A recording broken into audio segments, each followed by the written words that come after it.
देखिए यहाँ पर हमने बताया कि कब किस वर्ड में एक्स होता है और इस एक्स को हम क्या पढ़ते हैं। देखिए कभी भी अगर आपको एक्स कहीं पर भी दिखे तो एक्स को हमेशा आपको कश पढ़ना है। और जैसे कि अब हमने ई एक्स देखा तो ई को ई भी पढ़ सकते हैं, ए भी पढ़ सकते हैं। और आपको ई एक्स को एक्स या एक्स पढ़ना है और जो आगे है उसको पढ़ना है। जैसे सी ई एल है तो इसे सेल पढ़ना है, एक्सेल या एक्सेल भी पढ़ते हैं। लेकिन ज़्यादातर एक्सेल ज़्यादा पढ़ें क्योंकि ए ज़्यादा पढ़ते हैं। जैसे एक्सेल में आप देख रहे हैं, एक्सेल ही अच्छा लग रहा है, एक्सेल थोड़ा अजीब टाइप लग रहा है। लेकिन आप दोनों तरीके से पढ़ सकते हैं, गलत वो नहीं होगा। ठीक है ना। इसी तरीके से जैसे एक्सेप्ट हो गया, वैसे इसे एक्सेप्ट भी पढ़ सकते हैं, एक्सेप्ट एक्सेप्ट भी पढ़ सकते हैं। जैसे ई एक्स को हमने एक्स पढ़ा और पी को हमने देखिए यहाँ पर पी है, लेकिन पी को हम क्या पढ़ रहे हैं, प पढ़ रहे हैं। तो ये मत सोचिए पी को नहीं पढ़ रहे हैं, आर को भी पढ़ेंगे। अब आर आप पढ़ सकते हैं, नहीं भी पढ़ सकते, आपके चॉइस है, क्योंकि दोनों तरीके से ही इसको पढ़ा जाता है। तो ये क्या हो गया, एक्सेप्ट या फिर एक्सेप्ट भी बोला जा सकता है। उसके बाद एक्सेप्ट भी ऐसे लिखते हैं और एक्सपर्ट भी ऐसे लिखते हैं। तो दोनों ही तरीका, देखिए यहाँ पर ई आर है और वहाँ पर पी टी है, तो दोनों में थोड़ा सा डिफरेंट है। लेकिन आपको ये समझाने के लिए हमने दोनों स्पेलिंग लिख दिए ताकि आपको समझ में आए। इसी तरीके से एक्सट्रैक्ट, एक्सट्रैक्ट, तो एक्स कब लिखना है, जब कश की आवाज़ आएगी तब आपको एक्स लिखना है। ठीक है ना, इसको ध्यान से समझना और लिखना है। अब चलिए आगे जानते हैं। अब यहाँ पर देखिए रूल नंबर सेकंड, जब किसी वर्ड में आपको एक्स दिखाई दे तो उसको गज भी पढ़ा जाता है। तो जब किसी वर्ड में गज साउंड के बाद वोवल्स हो तो गज साउंड के लिए एक्स लिखें। देखिए अगर कभी भी, पहली बात तो गज साउंड कहीं पर भी होगा तो आपको एक्स ही लिखना है, वोवल्स हो या ना हो। हमेशा गज अगर साथ में लिखा हुआ आ रहा है तो आपको एक्स ही लिखना है। आपको ये पहचान रखनी है कि गज का साउंड एक साथ आ रहा है तो आपको एक्स लिखना है। जैसे एग्जाम, लेकिन याद रखिएगा ये ज़्यादा वर्ड मीनिंग नहीं होती, कुछ ही वर्ड मीनिंग होती है, 7-8। तो इतना आपको नर्वस भी नहीं होना है कि कितनी सारी होगी। तो ये कुछ ही गिनी चुनी है, जैसे एग्ज़ाम है, और ये एग्जैक्ट है, और आपका एग्जाम्पल है, और एग्जिट है। बस यही कुछ वर्ड मीनिंग है, इसको आप वैसे भी याद कर सकते हैं। लेकिन हमारा फ़र्ज़ है आपको बताना कि इसको एक्स को गज भी पढ़ा जाता है ताकि आपको वो समझ में आए। अब मान लीजिए आपको नहीं पता और अचानक से एक्स आ गया तो आप क्या कहेंगे कि ये तो हमें बताया ही नहीं। तो इसलिए मैं आपको बता रही हूँ। ये समझ में आ गया। आप चलिए आगे बढ़ते हैं। रूल नंबर थर्ड देख लेते हैं। जब किसी वर्ड में या का साउंड हो और या के साउंड के लिए वाई लिखा जाए तो कैसे पता चलेगा। देखिए कहीं पर भी अगर आपको या लिखना है तो उसके लिए आपको वाई ही लिखना है। या के लिए कुछ और आप लिख ही नहीं सकते, सिर्फ आपको वाई ही लिखना होता है। लेकिन हमेशा या शुरू में ही होगा, ये बीच में आपको नहीं दिखेगा, ना ही लास्ट में दिखेगा। अब आप कहेंगे ऐसा क्यों, क्योंकि या हम वाई हमेशा शुरू में होता है, तभी वाई को या पढ़ते हैं। जैसे येलो हो गया, यम्मी हो गया, यू हो गया और योर हो गया। वैसे इसे योर भी पढ़ते हैं क्योंकि ओ यू का साउंड साइलेंट भी रहता है, लेकिन आप इसे योर ही पढ़े, यर वगैरह ना पढ़े। तो यहाँ तक समझ में आ गया। अब आगे देखते हैं। इस तरीके से रूल नंबर 4 देख लेते हैं। जब किसी वर्ड के अंत में ए का साउंड हो तो ए के लिए आपको ए वाई या ई वाई लिखना है। अब देखिए ई वाई तो सिर्फ एक दो वर्ड मीनिंग में ही लिखा जाता है, वो है दे। बाकी सभी में आपको ए के लिए ए वाई ही लिखना है, ई वाई को सिर्फ दे के लिए लिखना है, बाकी कहीं नहीं लिखना है। जैसे डे हो गया तो ए वाई दिख रहा है, मे में आपको ए वाई दिख रहा है, प्रे में ए वाई दिख रहा है। तो सब में ए के लिए आपको क्या लिखना है, ए वाई लिखना है। लेकिन ये प्रे में ई वाई ना लिखे, ए वाई ही लिखे। वैसे ई वाई भी बहुत से लोग लिख देते हैं, लेकिन मेरे हिसाब से आपको ए वाई ही लिखना है, ई वाई मत लिखिए। सिर्फ ई वाई को आप सिर्फ दे में लिखिए, बाकी किसी और में मत लिखिएगा। ठीक है, ये रूल आपको समझ में आ गया कि ए वाई और ई वाई कहाँ लिखा जाता है। और अब आगे जानने के लिए आप प्लीज़ चैनल को सब्सक्राइब कर लीजिए, अगर आप हमारे चैनल पर नए हैं तो। अगर आपने पहले से चैनल को सब्सक्राइब कर रखा है तो फिर आपको सब्सक्राइब करने की ज़रूरत नहीं है। चलिए अब आगे देखते हैं। रूल नंबर 5 जान लेते हैं। देखिए कई वर्ड के अंत में ई का साउंड होता है, यानी कि बड़ी ई की मात्रा, तो उसके लिए आपको वाई लिखना है। मतलब देखिए अगर कहीं पर भी आपको लास्ट में ई की आवाज़ आती है तो आप हमेशा वाई ही लिखें। आप और कोई मात्रा ना लिखें, हमेशा ई की मात्रा के लिए लास्ट में वाई ही लिखा जाता है। जैसे बेबी हो गया, वहाँ पर आप देख रहे हैं वाई लिखा है। लेडी हो गया, वहाँ पर आप देख रहे हैं वाई लिखा है। लेकिन मनी और हनी में आपको ई वाई दिख रहा है, तो आप कहेंगे ई वाई कब लिखना है और ए वाई का वाई वाई कहाँ लिखना है। तो ई वाई सिर्फ गिनी चुनी कुछ ही वर्ड मीनिंग में होता है। जैसे मनी हो गया, हनी हो गया, मतलब ये कुछ ही गिनी चुनी 7-8 वर्ड मीनिंग है, ज़्यादा नहीं है। लेकिन वाई आपको सभी में लिखना है, ये आपको याद रखना है। ठीक है ना, तो इसको आपको अच्छे से समझना। अब रूल नंबर 6 जान लेते हैं। रूल नंबर 6 है कि कहीं पर भी अगर आपको लास्ट में एट लिखना हो तो हमेशा एट के लिए ए टी ई लिखे। कभी भी अगर लास्ट में आपको एट की साउंड आए तो हमेशा ए टी ई लिखे। जैसे डैट हो गया, आप यहाँ पर देख रहे हैं एट, ठीक है ना, आ साउंड आ रहा है। लैट हो गया, गैट हो गया, रैट हो गया, मैट हो गया, स्टेट हो गया, प्लेट हो गया, क्रेट हो गया, लोकेट हो गया, रोटेट हो गया, डोनेट हो गया, डिबेट हो गया, रिलेट हो गया, अवेट हो गया और एडवोकेट हो गया। अब इसको आप पढ़िए ताकि आपको पता चले। अब आप पढ़िए। हाँ, वेरी गुड। लेट, हाँ, गेट, वेरी गुड। और पढ़िए इसके आगे। इसी तरीके से आपको सबको पढ़ के प्रैक्टिस करना है और देखना है कि ऐड के लिए क्या लिखना है। अब आगे बढ़ते हैं रूल नंबर 7 पे। ठीक है, अब देखिए रूल नंबर 7 कहता है कि कहीं पर भी आपको आइन लिखना हो तो हमेशा आइन के लिए INE लिखना है। जैसे लाइन है तो लास्ट में आइन आ रहा है तो आपने क्या लिखा है, एल ला के लिख दिया और आइन के लिए INE लिख दिया। तो कहीं पर भी आइन लिखना हो या फिर आपको दिख रहा है नाइन है, लाइन है, फाइन है, तो सब में क्या लिख रहे हैं, आइन लिख रहे हैं। बाइन है, बस शुरू का लेटर आपको चेंज करना पड़ा, बाकी सब में आइन ही लिखा जा रहा है। बाइन में आपको डब्लू लिखा जा रहा है। डब्लू कब लिखते हैं, जब हम एकदम तेज बोलते हैं, जैसे वह, तब आपको डब्लू लिखना है। अगर धीरे बोल रहे हैं तो वी लिखना है। ठीक है, जैसे माइन है, यहाँ पर आप देख रहे हैं माइन में भी हमने ऐसे ही लिखा है। स्पाइन है, ब्राइन है, साइन है, डिफाइन है, स्वाइन है, एयरलाइन है, कंबाइन है। देखिए कभी भी अगर आपको कम लिखना हो तो COM लिखिएगा, कभी भी ओ को मत पढ़िएगा। ठीक है, सनसाइन है, तो यहाँ पर मैंने आपको सारा बता दिया। अब आप इसको पढ़िए और खुद से प्रैक्टिस करिए। ठीक है, अब रूल नंबर 8 देख लेते हैं। और हाँ, हमारी बुक भी मिल रही है। अगर आप अपने घर पे बुक मंगाना चाहते हैं तो 600 रुपये की बुक है, जिसमें 100 रुपये हम डिलीवरी चार्ज ले रहे हैं और 500 रुपये हमारे बुक के हैं। तो अगर आप बुक लेना चाहते हैं तो भी आप हमें व्हाट्सएप पे मैसेज कर सकते हैं। और अगर आप PDF में बुक चाहते हैं तो वो आपको 400 रुपये की मिलेगी। और अगर आप घर पे मंगाना चाहते हैं तो वो 600 रुपये की मिलेगी। तो अगर आप लेना चाहते हैं तो आप हमें इस नंबर पे व्हाट्सएप पे मैसेज कर सकते हैं। तो चलिए रूल नंबर 8 जान लेते हैं। इसी तरीके से आइट का मैंने बता दिया कि आइट अगर आपको कहीं पर भी लिखना है तो ITE लिखना है। ठीक है, जैसे काइट हो गया, बाइट हो गया, वाइट हो गया, क्वाइट हो गया। देखिए कप के लिए हमेशा QU लिखे और आइट के लिए ITE।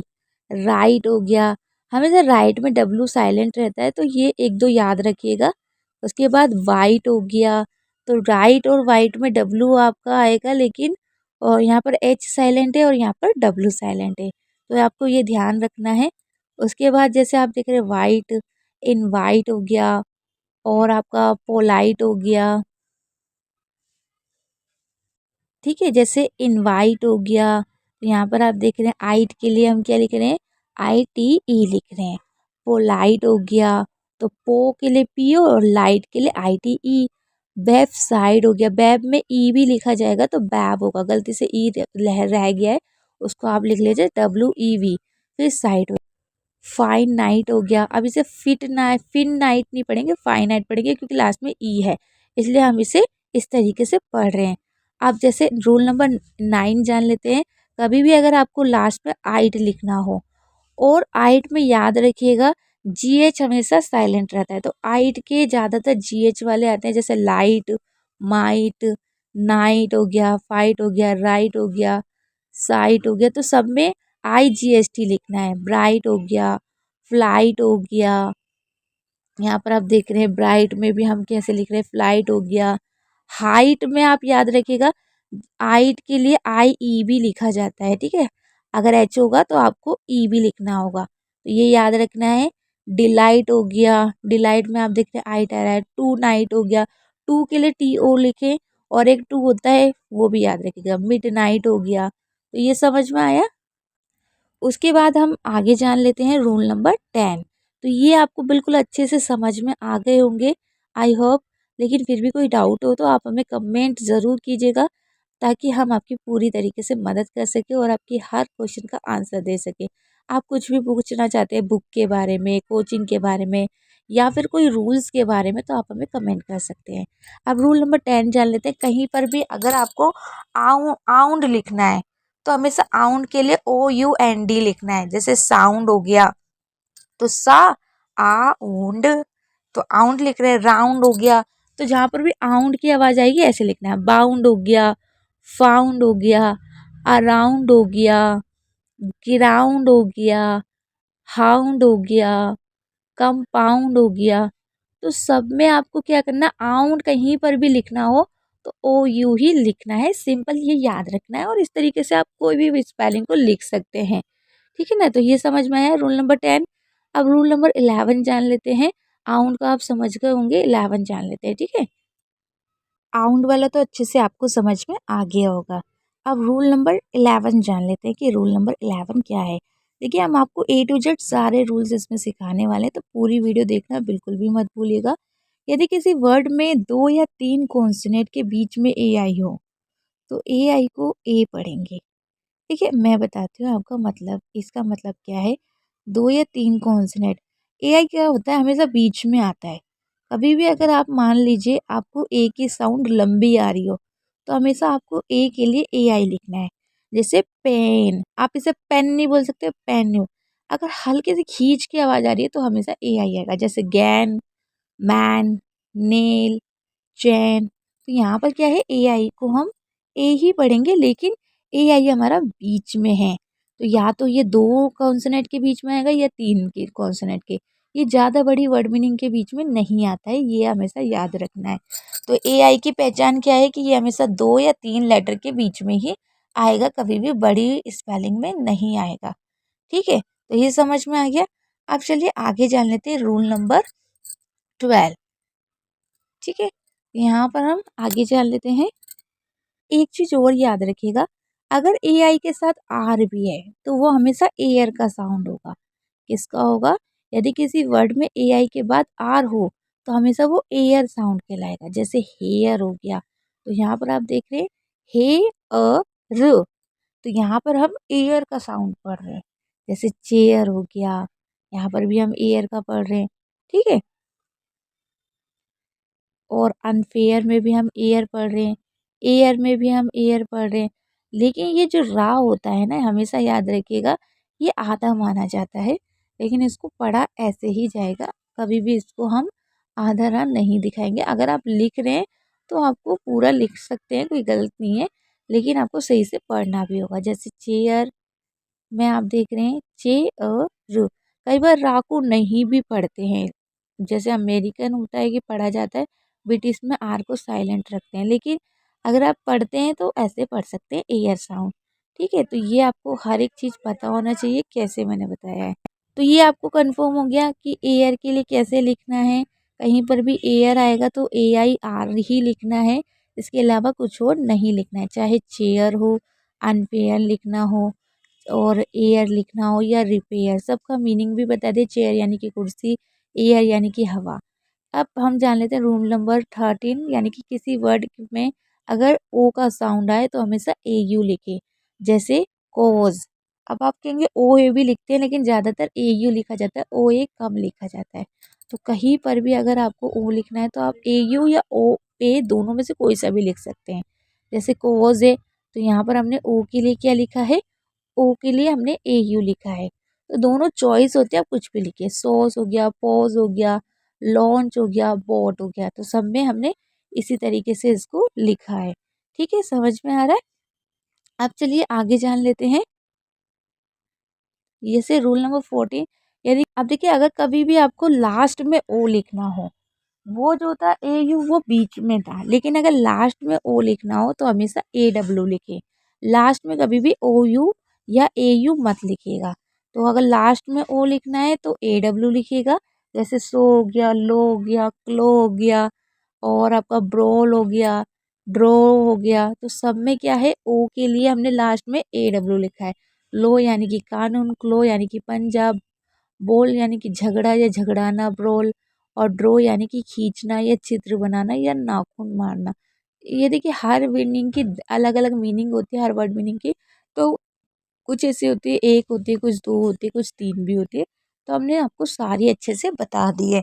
मैंने ज़्यादा टाइम खराब नहीं किया, बहुत ही जल्दी जल्दी आपको ये भी आपको एक एक पॉइंट बताया है, ज़्यादा फास्ट कराए ताकि आप कम समय में ज़्यादा नॉलेज ले सके। 15 रूल से यदि किसी वर्ड के अंत में ए वाई लिखा हुआ दिखे तो आप उसे ए पढ़ेंगे, ये मैंने आपको पहले भी बताया है। लेकिन इसमें भी बता दूं कि ए वाई हमेशा लास्ट में आता है। जैसे मे हो गया, प्रे हो गया, डिले हो गया, अवे हो गया, तो ये हमेशा ए लास्ट में आता है और इसको आपको याद रखना है। तो यहाँ पर आपको ये समझ में आ गया, कोई डाउट नहीं होना चाहिए। अब हम 16 रूल जान लेते हैं। यदि किसी वर्ड में ई की मात्रा हो और वो ई की मात्रा बहुत धीरे से बोली जा रही हो तो हमेशा ई ए लिखा जाएगा और कुछ मत लिखिएगा। जैसे मीट यानी कि मिलना, रीच, टी, स्पीक, सी, तो सब खींच के बोला जा रहा है। इसी तरीके से अगर ई के बाद आर आए तो भी आपको ई ए आर लिखना है ईयर के लिए। लेकिन ये क्या होता है, इसमें ई छोटी ई की मात्रा हो जाती है, ईयर और थोड़ा जल्दी बोला जाता है। जैसे ईयर हो गया, हीयर हो गया। तो ईयर कहीं पर भी लिखा जाएगा तो आप क्या लिखेंगे, ई ए आर लिखेंगे।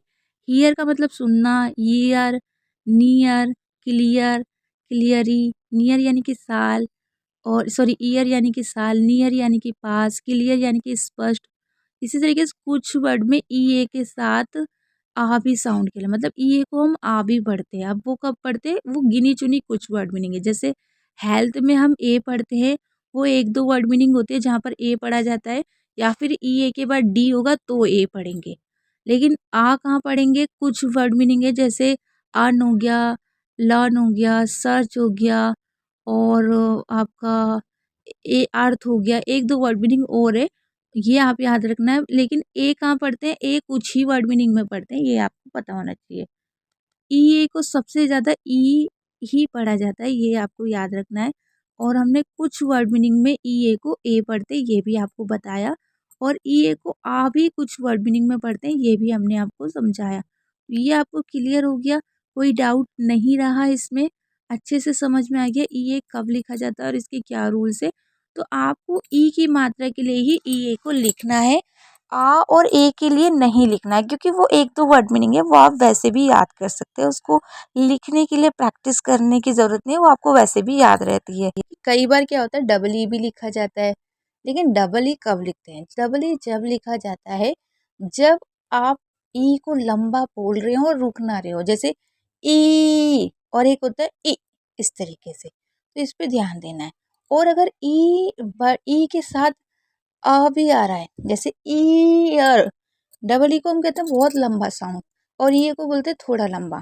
ठीक है, तो ये आपको ये वाले थोड़े से डाउट होंगे, लेकिन मेरी माने तो कभी भी आपको ई लिखना हो तो आप ई ए ही लिखें, डबल ई मत लिखिए।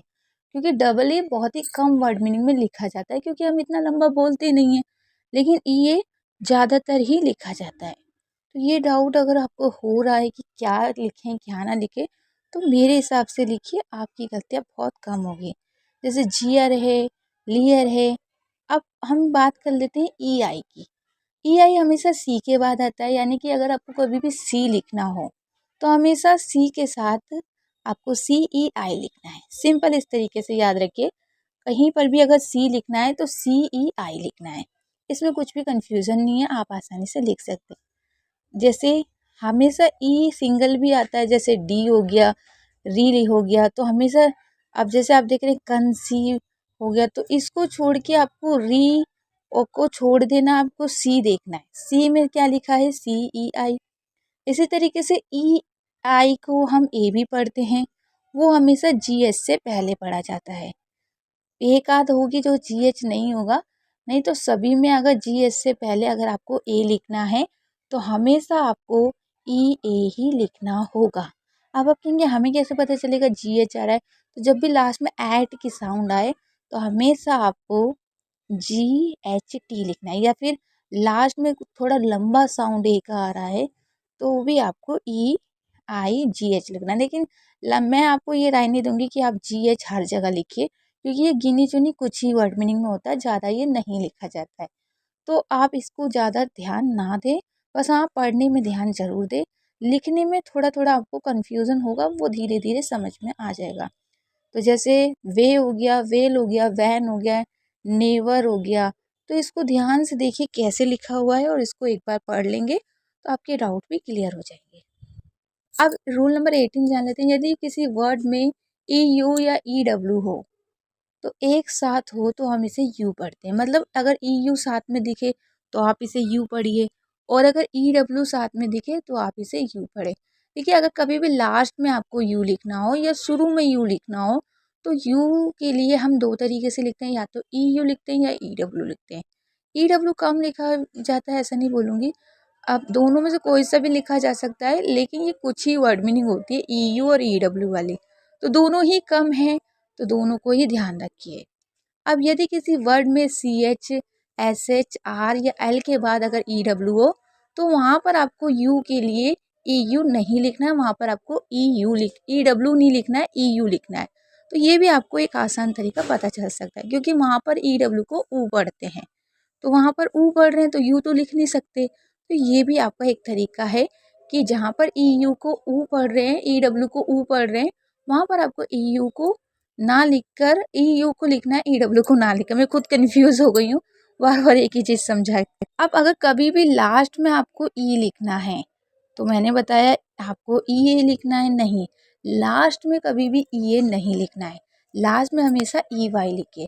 अगर कभी भी बड़ी वर्ड मीनिंग के लास्ट में E आएगा तो EY लिखे, और अगर कभी भी TH या B के बाद A आए तो हमेशा EY लिखे। यानी कि अगर आपको B के बाद A आ रहा है तो हमेशा EY लिखे, और अगर आपको दे लिखना हो तो भी EY लिखना है। बाकी सभी में A के लिए AY लिख सकते हैं, लेकिन इनमें EY लिखना है। यदि किसी वर्ड में ER एक साथ हो तो ER को R पढ़े, जैसे बर्ब है। अब देखिए आप कहेंगे AR भी लिखते हैं, AR को R पढ़ते हैं, तो AR नहीं, ER ही लिखे R के लिए। हर्ड है, हब है, तो इनमें कहीं पर भी अगर आपको बीच में और रा आ रहा है तो रा के साथ ई ज़रूर लिखिए, ये आपको याद रखना है। ई ज़रूर ही आता है, क्योंकि अकेला रा कभी नहीं आता है। इसी तरीके से यदि किसी वर्ड के बीच में IE एक साथ हो तो IE को ई पढ़ते हैं। ये कुछ ही वर्ड मीनिंग होती है, ज़्यादा नहीं होती है, तो इसको आप थोड़े से याद कर सकते हैं, जिससे आपकी हेल्प हो जाएगी। जैसे फील्ड हो गया, खेत मैदान, चीफ हो गया, ब्रीफ हो गया, रिलीफ हो गया, थीफ हो गया। तो ये कुछ वर्ड मीनिंग होती है, इसको आप याद कर लीजिए, या फिर नहीं भी याद करेंगे तो एक आध वर्ड मीनिंग याद कर लीजिए। चीफ जरूर ये, और एक दो जो आपको ज़्यादातर बोलना पड़ता है वो याद कर लीजिए, क्योंकि कुछ ऐसे हैं जो आपको ज़्यादा याद ही नहीं करने। थीफ याद कर लीजिए चोर के लिए, बाकी ज़्यादातर आप आराम से भी धीरे धीरे हो जाएंगे, इतना दिक्कत नहीं है। ठीक है, तो ये हमेशा, कई बार लास्ट में अगर IE दिखे तो आप उसे आई पढ़ेंगे, ई नहीं पढ़ेंगे, ये आपको याद रखना है। अगर लास्ट में IE दिखे तो उसे आई पढ़ना है, ई नहीं पढ़ना है। जैसे डाई हो गया, टाई हो गया, लाई हो गया। लेकिन कुछ एक दो वर्ड मीनिंग में ई पढ़ देते हैं, लेकिन ये एक दो वर्ड मीनिंग होती है, ज़्यादा नहीं होती है। जैसे मूवी हो गया, कुकी हो गया, तो इनमें हम ई पढ़ देते हैं, लेकिन सबसे ज़्यादा आई ही पढ़ा जाता है, ये भी याद रखना है। उसके बाद यदि किसी वर्ड में IO दे रखा हो तो IO को क्या पढ़ना है। देखिए IO अगर कभी भी TION दे रखा हो तो हमेशा इसे सन पढ़ेंगे, और यहाँ पर IO को आ पढ़ते हैं, ये आपको याद रखना है। कहीं पर भी TION होगा तो इसे सन पढ़ा जाएगा, और यहाँ पर IO आ पढ़ा जाएगा। जैसे मोशन हो गया, पेंशन हो गया, नेशन हो गया, टेंशन हो गया, क्रिएशन हो गया, तो सब में TION है, तो इसको ध्यान से याद रखना है, ताकि आप गलती ना करें और आपकी गलतियाँ पता भी ना चले, और आपको सब कुछ धीरे धीरे आ जाए। इसी तरीके से यदि किसी वर्ड में आपको, देखिए ये इसमें पहचान होती है कि छोटी वर्ड मीनिंग में अगर आपको आर लिखना हो तो आई के साथ आर के साथ आई लिखिएगा। जैसे शर्ट हो गया, और बर्ड हो गया, फर्स्ट हो गया, डर्टी हो गया, थर्ड हो गया। तो हमेशा जब भी छोटी वर्ड मीनिंग में आर का साउंड आएगा तो हमेशा आई आर लिखना है। ये कभी भी बड़ी वर्ड मीनिंग में आपको नहीं दिखेगा, ये भी याद रखना है। तो ये आई आर हमेशा छोटी वर्ड मीनिंग में आता है और ई आर हमेशा बड़ी वर्ड मीनिंग में ही ज़्यादातर दिखा जाता है। तो ये आपको समझ के रखना है और इसे प्रैक्टिस करना है। अब रूल नंबर 15 जान लेते हैं। रूल नंबर 15 है, यदि किसी वर्ड में आयर लिखना हो। अब आयर भी कई बार साउंड आता है, जैसे टायर हो गया, तो आयर के लिए आई आर ई लिखे। आयर यानी कि टायर का मतलब होता है, आपको बताइए, हायर हो गया, फायर हो गया, इंस्पायर हो गया और डिजायर हो गया। तो सब में आयर के लिए आई आर ही लिखना है। अब रूल नंबर 17 जान लेते हैं। यदि किसी वर्ड के बीच में ओ ए हो तो ओ ए को ओ पढ़े। जैसे मैंने बताया, ये कई बार लिखा जाता है, जैसे सोप हो गया, बोट हो गया, गोट हो गया, रोड हो गया, रोस्ट हो गया। तो यहाँ पर ओ ए को क्या पढ़ रहे हैं, ओ पढ़ रहे हैं। तो ध्यान से देखिए और इसे लिख लीजिए कि ओ ए को क्या पढ़। तो जैसे मैंने बताया कि ओ ए के लिए ओ लिखा जाता है, ओ के लिए, लेकिन अगर उसके साथ आर हो तो भी उसे और पढ़ते हैं। जैसे हॉर्स हो गया, रोर हो गया, हॉर्ड हो गया। तो ये भी कुछ जगह आपको दिखाई दे सकता है और इसका मीनिंग भी लिख दिया। और रोर का मतलब गरजना या चिल्लाहट, हॉर्ड का मतलब इकट्ठा करना। तो ये सब आपको पता होना चाहिए। अब रूल नंबर आगे बढ़ जाते हैं। यदि किसी वर्ड के अंत में ओ ई दिखे तो आप देखिए, ओ ई का मैं आपको बता दूं कि ये कुछ ही वर्ड मीनिंग होती है, 5-6 वर्ड मीनिंग, इससे ज़्यादा नहीं होगी। और इसमें से कुछ ऐसे जो ज़रूरी है वो आप याद कर लीजिए। यदि किसी वर्ड में ओ आई हो तो उसे ओ ई पढ़ते हैं। ये बहुत सिंपल है, कहीं पर भी आपको ओ ई लिखना है तो आपको ओ ई के लिए ओ आई ही लिखना है। जैसे बॉयल, जॉइंट, पॉइंट, कॉइन। इसी तरीके से ऊ की मात्रा के लिए डबल ओ लिखें। जैसे रूट हो गया, ऊ की मात्रा कहीं पर भी हो तो डबल ओ ही लिखना है, चाहे छोटे ऊ की हो चाहे बड़े ऊ की। हुड हो गया, बूस्ट हो गया, ब्लड हो गया। दो वर्ड मीनिंग है, ब्लड और फ्लड, जिसमें आ पढ़ा जाता है, बाकी किसी में नहीं पढ़ना है। इसको भी लिख लीजिए, ठीक है। तो हुड और बूड, बूस्ट सॉरी, तो कहीं पर भी छोटा ऊ बड़ा ऊ आए तो हमेशा क्या लिखेंगे, डबल ओ लिखेंगे। और ये सिर्फ दो वर्ड मीनिंग है जिसमें आ पढ़ते हैं, वो बाकी और कुछ नहीं है कि सब में आ पढ़ना है, ऐसा कुछ नहीं है। तो ये समझ में आया। अब हम आगे बढ़ते हैं। यदि किसी वर्ड में डबल ओ के बाद के दे रखा हो तो उसको ऊ पढ़ते हैं, ठीक है। इसको भी याद रखना है। डबल ओ को ऊ कब पढ़ते हैं, जब के साथ में होगा। जैसे बुक हो गया, कुक हो गया, टुक हो गया, सुक हो गया। तो अगर डबल ओ के बाद ए के होगा तो उसे ऊ पढ़ेंगे, याद रखना है हमेशा। और वैसे भी ऊ ही पढ़ते हैं, कुछ खास तो इसमें है नहीं, लेकिन फिर भी याद रखिएगा कि कहीं पर भी इस तरीके से हो तो ऐसे ही पढ़ना है, ठीक है। लेकिन इसको याद रखना, छोटा ऊ पढ़ा जाता है। अगर डबल ओ के बाद के होगा तो वो छोटा ऊ पढ़ा जाएगा और बाकी सब में बड़ा ऊ पढ़ा जाता है। ये थोड़ा डिफरेंस है जो आपको याद रखने के लिए ज़रूरी है, ठीक है। अब 17, यदि किसी वर्ड में डबल ओ के बाद आर दे रखा हो तो उसका साउंड दो होता है, या तो ऊअर होगा या ओ होगा। जैसे पुअर होता है, तो यहाँ पर पुअर क्यों हो रहा है, क्योंकि वैसे तो ऊअर ही ज़्यादातर होगा। ओ वाला एक वर्ड मीनिंग है, वो है, दो वर्ड मीनिंग है, वो मैं बता दूंगी। जैसे बूरिस हो गया, स्पूअर हो गया, डोर और डोरबेल, सिर्फ ये दो ही वर्ड मीनिंग है जिसमें ओ पढ़ते हैं, बाकी कहीं पे नहीं पढ़ना है, याद रखना है। डबल ओ को ओ कब पढ़ते हैं, एक डोर में और एक डोरबेल में। यदि किसी वर्ड के बीच में ओ यू दे रखा हो तो उसे आउ पढ़ना है। जैसे अबाउट हो गया, साउंड हो गया, हाउस हो गया, प्राउड हो गया। और ओ यू के बाद अगर एल दे रखा हो तो उसको ओ या ऊ भी पढ़ते हैं। जैसे सोल हो गया तो एल है, इसलिए हम क्या पढ़ रहे हैं, ओ पढ़ रहे हैं। सोल यानी कि आत्मा। शोल्डर हो गया, मोल्ट हो गया, सुड हो गया और कुड हो गया। अब आप कहेंगे सुड और कुड, सुड और कुड और वुड कुछ वर्ड मीनिंग है जिसमें ऊ पढ़ते हैं, बाकी सब में एल के होने पर ऊ ही पढ़ते हैं। यदि किसी वर्ड में ओ डब्ल्यू दे रखा हो तो उसे ओ भी पढ़ते हैं, आओ भी पढ़ते हैं। लास्ट में दे रखा है तो ओ पढ़ेंगे और लास्ट में छोटी वर्ड मीनिंग में आओ पढ़ते हैं। जैसे ब्लो हो गया, फ्लो हो गया, थोड़ी बड़ी वर्ड मीनिंग है, लेकिन नाउ और हाउ छोटी वर्ड मीनिंग है। ऐसे आपको याद रखना है, ठीक है। अच्छे से समझ में आ रहा है ना। बहुत सारे रूल्स करा रही हूँ और पंखा बंद करके बहुत देर से रिकॉर्डिंग कर रही हूँ। बहुत बुरा हाल हो गया है गर्मी में। लेकिन एक लाइक ज़रूर कर दीजिएगा क्योंकि बहुत मेहनत कर लगती है बिना पंखे के और बिना किसी सर्दी गर्मी में तो बहुत दिक्कत हो जाती है, तो प्लीज़ एक लाइक कर दीजिएगा। ओ वाई को ओए पढ़ते हैं और ओए भी पढ़ते हैं। जैसे ओ वाई को ओए पढ़ जैसे बॉय है वैसे बॉय भी पढ़ सकते हैं, ठीक है। तो ये हमेशा अंत में ही आएगा, ये भी याद रखिएगा। ओ वाई हमेशा लास्ट में ही लिखा होता है, कभी भी और कहीं नहीं दिखेगा। टॉय, जॉय, इंजॉय, एम्प्लॉय, ये सब आपको दिखेगा। यदि किसी वर्ड के अंत में ओ आर दे रखा है तो उसको आर पढ़िए।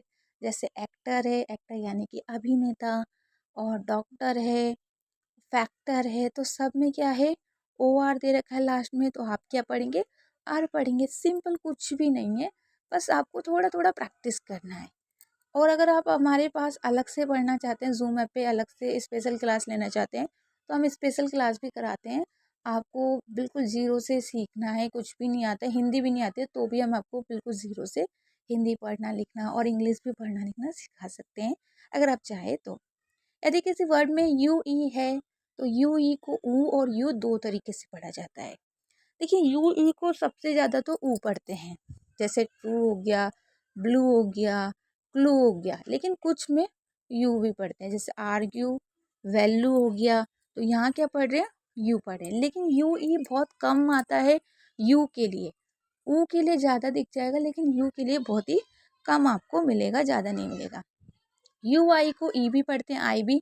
और यू आई हमेशा आता है, ऐसा नहीं बोलूँगी नहीं आता है, क्योंकि ये जब आता है जब यू के साथ आई आएगा, तो इसको ई पढ़ना है। और आई कब पढ़ना है वो भी बताऊंगी। जैसे हमने बिल्ड पढ़ा और यहाँ पर गिटार पढ़ा। अब गिटार क्यों पढ़ा, क्योंकि लास्ट में ई दे रखा है। अब यहाँ तो ई नहीं दे रखा है, लेकिन कोई और वोवल्स भी दे रखा है, तब भी आपको मतलब जैसे ये तो गिटार है, यहाँ पर आई नहीं है, लेकिन अगर ई दे रखा है तो आई पढ़ना है, और कोई और वोवल्स दे रखा है तो आई नहीं पढ़ना है। जैसे गाइड है, क्वाइट है, तो ई लास्ट में, इसलिए आई पढ़ा है। यदि किसी वर्ड में यू आर एक साथ दे रखा है तो उसको आर पढ़ेंगे। जैसे कर्ड हो गया, नर्स हो गया, हर्ट हो गया, टर्न हो गया, बर्न हो गया, तो जहाँ पर भी यू आर साथ में होगा तो उसको आर पढ़ा जाता है। और यू आर ज़्यादातर ही आता है, कम नहीं आएगा, ये तो बोलूँगी नहीं, क्योंकि यू का मतलब अ होता है, और यू आर के बिना भी आएगा और आर के साथ भी आएगा, ये आपको याद रखना है। तो समझ में आया, बहुत इंपॉर्टेंट रूल्स है ये। एक एक रूल्स ऐसे हैं कि भाई छोड़ने लायक नहीं है। पूरी वीडियो जब तक नहीं देखेंगे कुछ भी समझ में नहीं आएगा। एक एक रूल्स बहुत मेहनत से समझाए हैं। प्लीज़ वीडियो को लाइक कीजिएगा, शेयर कीजिएगा। और यू आर ई को आर पढ़ते हैं, याद रखिएगा। जैसे नेचर हो गया, फ्यूचर हो गया, लेक्चर हो गया, तो यू आर ई को क्या पढ़ रहे हैं, आर पढ़ रहे हैं। तो समझ में आया, इसको ध्यान से लिखिए और याद करिए, और इसका मतलब क्या है वो भी लिख दिया है। कोई डाउट हो तो पूछ लीजिए, कुछ ऐसा हो जो मैंने गलत बोला हो, ये समझ में ना आया हो, तो वो भी आप पूछ सकते हैं। टी यू आर ई को हमेशा चर पढ़ना है, ये भी याद रखना है। कहीं पर भी चर लिखना हो लास्ट में तो टी यू आर ई ही लिखेगा, उसके अलावा कुछ और नहीं लिखना है। ठीक है, समझ गए सब लोग। कोई डाउट है तो प्लीज़ पूछ सकते हैं, अभी भी मैं आपसे बार बार यही कह रही हूँ। तो चलिए आज के लिए इतना ही, इसको लिख लीजिए, प्रैक्टिस कर लीजिए, बाकी कल सीखते हैं और देखते हैं। अगर कहीं पर भी यू और वाई दिखे तो उसको आई पढ़िएगा।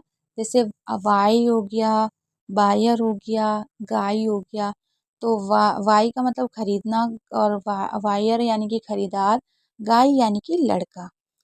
ठीक है, तो समझ में आया। आई होप आपको हर चीज़ अच्छे से समझ में आई होगी, लेकिन फिर भी कुछ ऐसी चीज़ें हैं जो रह गई हो वीडियो में मैंने नहीं बताई हो, तो मुझे याद